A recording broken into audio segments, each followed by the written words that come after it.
Alright, the Joker once said. If you're good at something, never do it for free.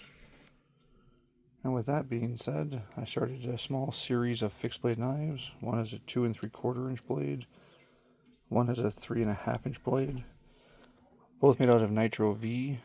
They will be surface finished to about a 350 grit finish after a cryo heat treat.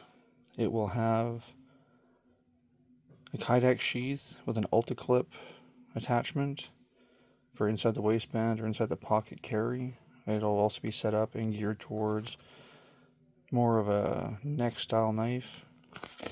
To try to reduce the cost, I plan on doing a paracord wrap, possibly with an underlay on it. I may actually move up to potentially having a possible scale on top, very much like the Alan Lishowitz M5 fixed blade model, or like one of my kitchen knife models that typically gets a G10 and or my Carta style handle piece, contoured and finished, countersunk, just so that way I can possibly make it more fitting for the hand. Also like this for one of my Santokus.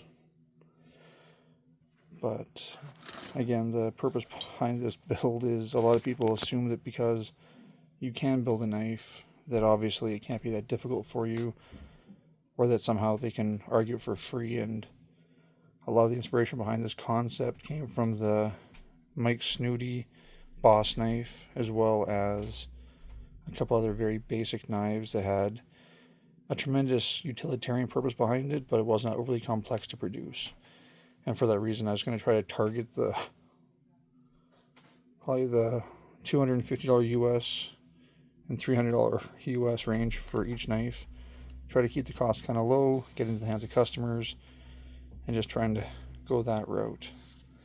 Anyways, this will be the first video in a small series that I'm simply going to call The Joker Once Said, Part 1.